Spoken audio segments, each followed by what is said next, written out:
আসসালামু আলাইকুম বন্ধুরা, সবাই কেমন আছেন? আশা করি আল্লাহর রহমতে ভালো আছেন। বন্ধুরা, আজকে খাসির মাংস রান্না করবো। এখানে তেল, চর্বি, হাড় সব কিছু আছে। দেখেন কত সুন্দর মাংস বন্ধুরা। এখানে সব ধরনের মশলা আছে। আজকে বন্ধুরা হোটেল রেস্টুরেন্টের মতো করে খাসির মাংস ভুনা করব। একদম ভুনা ভুনা টাইপের, বেশি ঝোল দিব না, রসালো টাইপের। দেখেন বন্ধুরা রান্নাটা কত সুন্দর হয়েছে। এরকম করে রান্না করলে বন্ধুরা সবাই একদম চেটে পুটে ভাত খাবে। আসেন সম্পূর্ণ ভিডিওটা দেখলে অবশ্যই ভালো লাগবে। এখন দিয়ে দেবো বন্ধুরা আমি তেলটা দিয়ে শুকনো মরিচ দিয়ে দেবো তেজপাতা, দিয়ে দেবো দারচিনি, দিয়ে দেবো বন্ধুরা এলাচ, দিয়ে সুন্দর করে একটু নেড়ে চেড়ে নিয়ে তারপর আমি বন্ধুরা দিয়ে দেবো পেঁয়াজ কুচি, যেটা পেঁয়াজটা আমি কেটে নিয়েছিলাম। পেঁয়াজ কুচিটা দিয়ে সুন্দর করে আবার আমি ভালো করে নেড়ে চেড়ে নেব। এখানে আমি 1 কাপের বেশি পেঁয়াজ নিয়েছি। পেঁয়াজের পরিমাণটা বেশি দিয়ে দিলাম শাহি জিরা, দিয়ে সুন্দর করে ভালো করে নেড়ে চেড়ে নেব যে পর্যন্ত এটা ব্রাউন কালার না আসে পর্যন্ত নেড়ে চেড়ে নেব। যখন দেখবো এটা বাদামি কালার হয়ে গেছে বন্ধুরা, তখন বুঝে নেব যে পেঁয়াজ ভাজাটা হয়ে গেছে। এই যে বন্ধুরা আমার পেঁয়াজ ভাজাটা প্রায় হয়ে গেছে।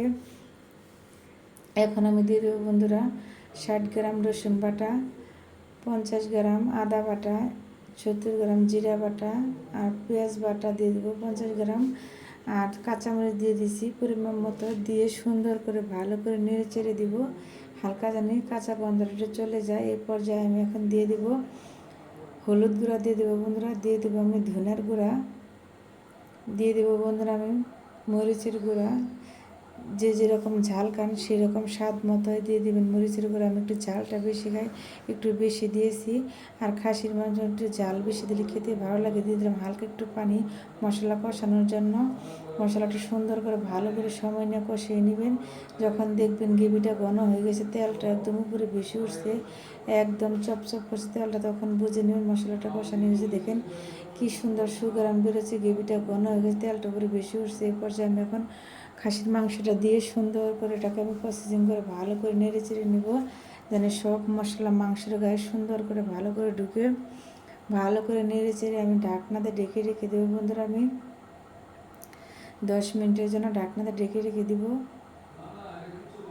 দেখেন বন্ধুরা, যে 10 মিনিট পর খুলে দেখি আমার মাংসটা একদম ভিতর থেকে মানে বলক উঠে গেছে।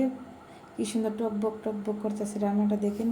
আবার আমি সুন্দর করে নেড়ে চেড়ে দিয়ে দেবো টমেটোটা দিয়ে সুন্দর করে ভালো করে নেড়ে চেড়ে নিয়ে বন্ধুরা আমি দিয়ে দেবো আবার ঢাকনাতে ঢেকে রেখে দেবো আবার 10 মিনিটের জন্য।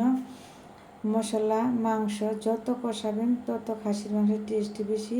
দিয়ে দেবো আমি 4-5 পিস পিস। আলুটা আমার ছেলে খেতে পছন্দ করে, সেই জন্য একটা আলু দিয়েছি, একটা আলুর একটু বেশি দিয়েছি। সুন্দর করে আবার আমি ভালো করে নেড়ে চেড়ে মাংসটা কষিয়ে নেব। খাসির মাংস হচ্ছে মাংসের কষানির উপর টেস্ট হয় বন্ধুরা। যত কষাবেন তত মজা বন্ধুরা। এটা ঝোল দেওয়া যাবে না, শুধু কষানির উপরে থাকবে মাংসটা। আমি সুন্দর করে ভালো করে নেড়ে চেড়ে কষিয়ে নিয়ে আবার একটা রসুন দিয়ে দেবো। রসুনটা দিয়ে আমি ভালো করে নেড়ে চেড়ে নেব বন্ধুরা। মাংস যত কষাবেন তত খেতে তরকারির টেস্টি বেশি হবে বন্ধুরা। এটা আমি ঝোল দিব না, ওই নাড়ার উপরে রাখবো। সুন্দর করে ভালো করে নেড়ে চেড়ে নিয়ে এখন দিয়ে দেবো সব ধরনের মশলা। এখানে আমি বেটে নিয়েছি, সেই মশলা বাটাটা দিয়ে আমি আবার ভালো করে বন্ধুরা নেড়ে চেড়ে দেবো, যেন মাংসের গায়ে মশলাটা ঢুকে।